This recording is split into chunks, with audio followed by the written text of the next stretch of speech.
that were here. So I'd like to bring you over here so you can see some of that. The other reason that we like to come here is when we talk about muskets, weaponry, and ammunition and things like that, the powder magazine that stored the powders and things like that was very likely here in this bastion. We know definitively that this bastion and that bastion were completely filled up. There's some debate about whether those two were fully filled or just had firing platforms in there. I'm of one mind, Bob's of a mind, Rob's of a different mind, so we debate pretty regularly. But here, when the CCC came in the 1930s, they found a limited shale path that led to basically a pile of massive rock rubble that would look like a collapsed foundation or structure, I'm sorry, that was hollowed out inside of the bastion here where they stored the ammunition. It also makes logistical and logical sense when you're trying to keep the stuff that explodes as far away from the enemy as possible. The expectation is that the enemy is going to come from the water or the roadways, so you want to keep your stuff on this side of the fort. So that's here. What I'm doing today is I'm representing one of many types of soldiers that Fort Frederick had here over its very short French and Indian War history. We got any baseball fans? All right, so here's my analogy. We've got major leagues, and then we've got varying levels of minor leagues, right? AAA, AA, single A. So the major leagues are your British regular army, the Redcoats. Those guys are anchored and formed, and they come from Europe. They come from London. They come from Scotland, Ireland, places like that. There is a major league unit from the Americas, only one. There's the 60th Royal Americans. They are a British regular army unit. They are not the primary force here at Fort Frederick, but they do manifest here. This fort was built for the AAA squad, the professional force of the colony of Maryland. The way to think about the word provincial, it basically means army of the colony. So every individual colony has their own army, subservient to the regular army. So these are the Maryland forces. Today, Bob is wearing the madder red coat with the black facings of what we think is the uniform of the provincial soldier of Maryland. So that is who they built Fort Frederick for. Then there's the militia, and the militia is basically your equivalent of your AA and single A ball clubs all at once. And militia basically means citizen soldier. These are people that show up sometimes without even armaments, but they're basically wearing their civilian clothes, which vary in style as much as your all's clothes do today. Here's the kicker, and this is why I love Fort Frederick, because it's the most confusing place I've ever tackled historically. The Maryland forces, the AAA squad, doesn't always get uniforms. So how can you tell them apart from the militia? No, sometimes you have the Maryland forces wearing their everyday clothing. Sometimes they show up and have their own armaments. Sometimes they do not. So what I'm representing today, more or less, is a militia soldier that these are the guys that would backfill the fort when the provincial forces were out on patrols or out on campaigns. Somebody still had to be here in case the fort was attacked, and that's usually when your local troops would come out here. Now, we all from Maryland or Pennsylvania, we're all from this area regionally-ish. Okay, anybody from down in Prince George's County, Maryland? Okay, that's where the local guys come from, which is not close. It's probably about an hour and a half, 2 hours from here with traffic and things like that. But Frederick County, which we are a part of at the time, liked to keep its militia in Frederick City because it was the most densely populated area out this far. So the provincial forces would leave, and suddenly we needed militia for places that were not likely to be attacked, such as the Eastern Shore and or Prince George's County, Maryland. They show up, and if they are military or not, they pretty much all have the same buckled shoes, woolen stockings. Sometimes you'll see trousers. Today I think Bob is wearing a blue trouser, so more reminiscent of the pants we're all familiar with, things like that. Sometimes they'll have wool coats, sometimes they'll have no coats. One of the legacies of Fort Frederick is our soldiers are not always the best quality people. Now, they're not necessarily criminals all the time, but sometimes they're just people with no prospects. And winter is coming, and I don't have a coat. And I get 75 pounds plus a coat if I enlist. So they enlist just to get the coat, and then the first thing they do is they desert the Army with their brand new coat. When you guys are walking around the fort, one of the fun things that we put up is on the bulletin board on the building, on the West Barracks building, you can see a ton of deserter descriptions. That is actually how we learned what the Maryland uniform probably looked like. It's like, well, that guy's got the same coat as that guy's got the same coat. Well, that's starting to sound a little bit more like a uniform. But the equipment is going to more or less be the same. They're going to have smooth bore muskets, meaning there's no rifling on the inside. So these weapons, while lethal at ranges of 100 and 200 yards, are really only accurate between 60 and 80 yards. If you're proficient, you're going to be proficient between 80 and 100 yards. So what does that mean to the average person who might not shoot? Turn around and look at that corner of the fort. That is basically the trained military range. The expectation is once you've been trained by the officers and you know what you're doing, you're going to hit a man-sized target at that distance over and over and over again. Further than that, I always like to say, if you're of the physics mind, Sir Isaac Newton is in the driver's seat of the bullet at that point. The way this weapon works is the ball is just put down a hollow tube, and when it is ignited, it basically just ping pongs down the barrel. And depending on what side of the barrel it hits is going to dictate its overall trajectory. Whereas a rifled weapon, anybody seen a James Bond movie with the beginning where he stands in that spiral? That's all rifling. Those are the lands and grooves of the inside of a barrel. What that does is it spins the ball, kind of like you would throw a football, and it makes it much more accurate, gives it a much higher velocity, and you can hit ranges far in excess, which is why the Civil War, especially in the early years, is such a devastating conflict, because you have old tactics. No matter how you study warfare, the tactics are always behind the technology. So you have tactics that say get 70, 80, 100 yards from your enemy, when you have weapons that go 400 or 500 yards, they're ranged out at 1,000 yards. My favorite Civil War fight is the Bronner Farm fight. Stonewall Jackson, the soon-to-be Iron Brigade, 80 yards apart, and they are just taking 72 and 81% casualties respectively, because the tactics say get close, and the technology says get much further away. So I'm carrying some basic stuff today. I'm carrying a hatchet instead of a bayonet to show that I'm more militia than I am a military grade soldier. I'm not just given the armaments of the colony. A military grade weapon essentially means you can affix a bayonet to it.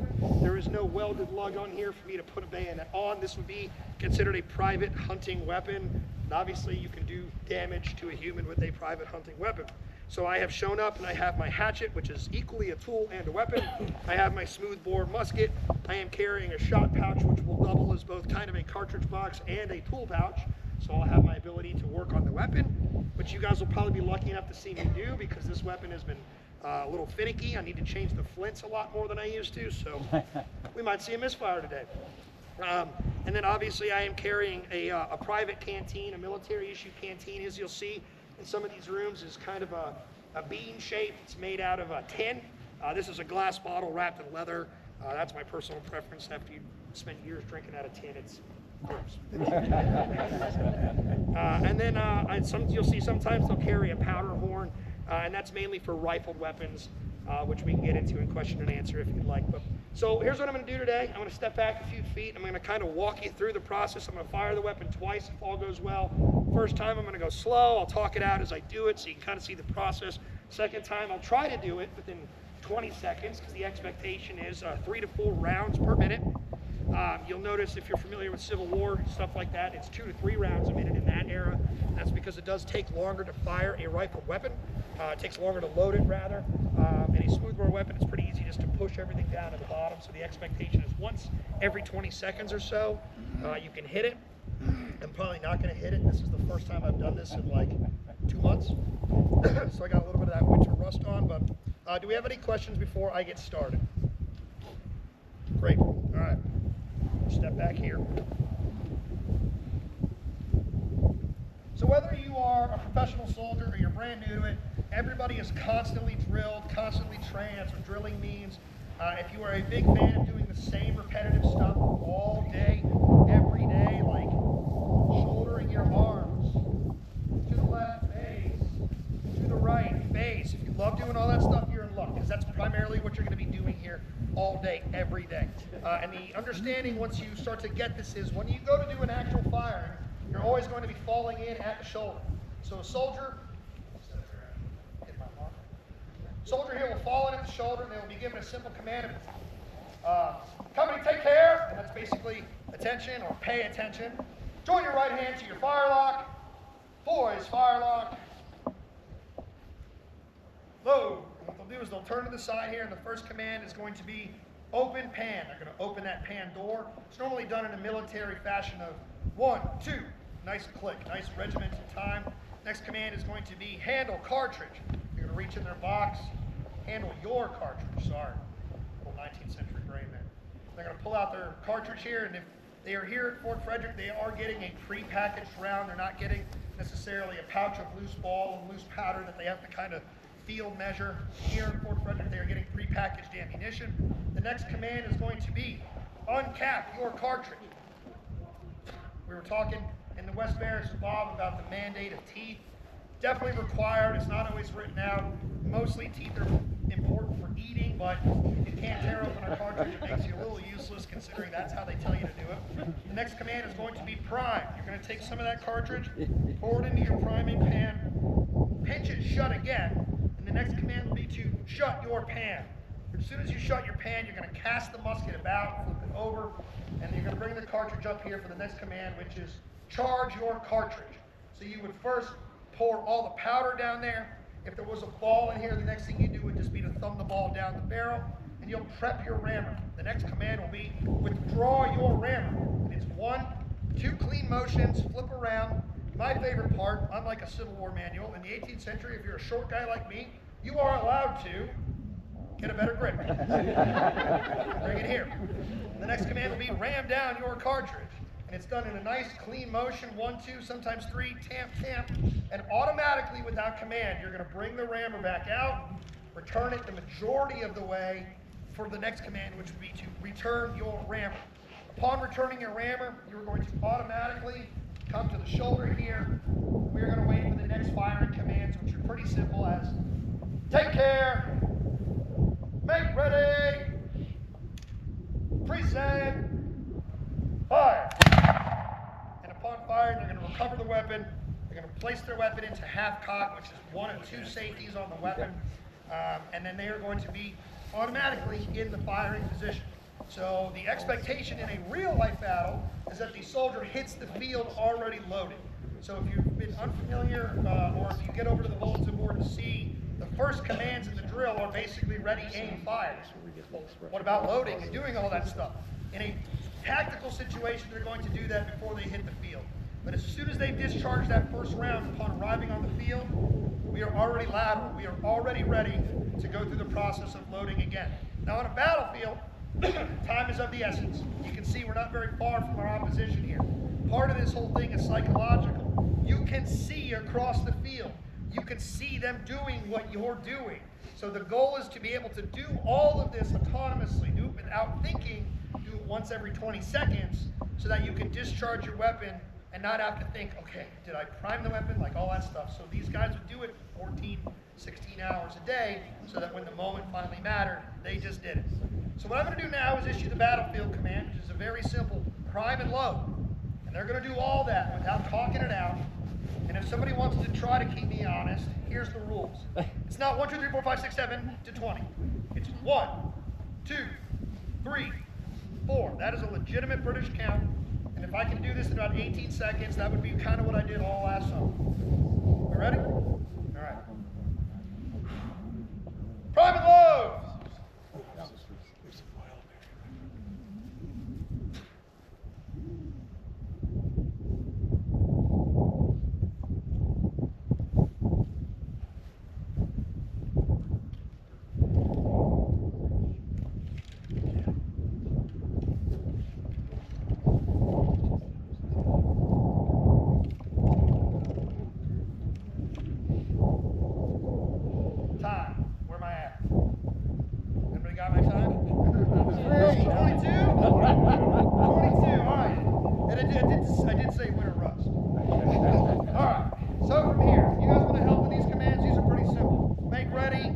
Present, fire. When I point to you guys, let's get started.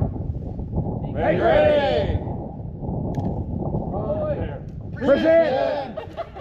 Fire. Oh, one more time, nice and loud. Fire. Oh! Misfire! Well done, fire. Misfire. All right, we're jumping centuries. 21st century Maryland Park Services. We're going to hold this weapon out for 10 seconds. Going to make sure it doesn't hang fire, which is a common thing that happens here with flintlock weaponry. We're going to pull it back here. We're going to assess what happened. There's 2 causes of misfire. There's failure to spark. There is flash in the pan. When we're done, I can tell you a fun story about how we have all these nice little idioms that come from this era of weaponry. Flash in the pan. Anybody had a nice summer hot romance, fell in love in June and broke up in September? Well, that comes from this weapon. Alright, so first thing I'm going to do is just make sure I have the hole picked out, make sure I have access to clear air there, so I'm going to make sure my weapon sparks, which is likely the issue here is the flints I have are old and haven't fully prepped for the spray. Then, we're going to reload this weapon. We're going to reprime this weapon rather.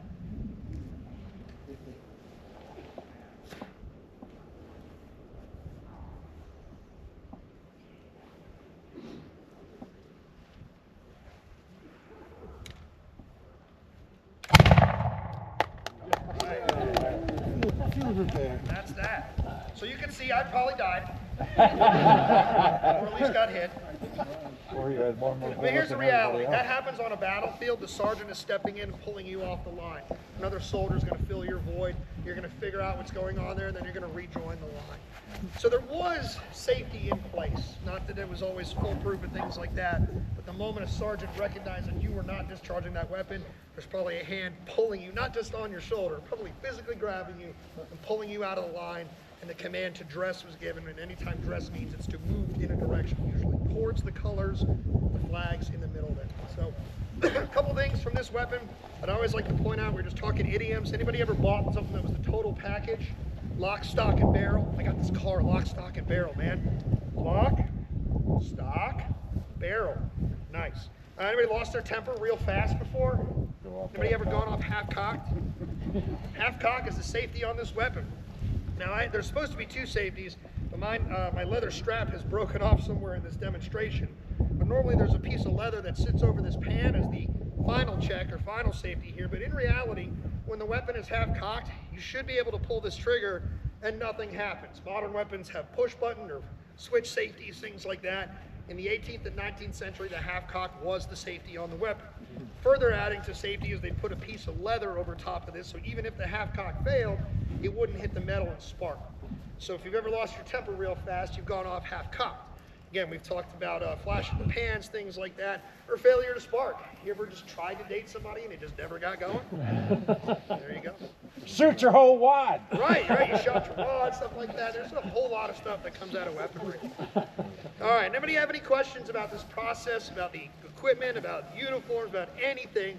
Because I'm going to be the last speaker for you before you guys get to spend some time walking around the fort itself. Any questions about anything? Yeah, you guys have heard a lot. I get that. All right, well, if you think of something, I'm going to be in the fort. Bob and Rob will be in the fort. Thank you guys so very much. Thank you.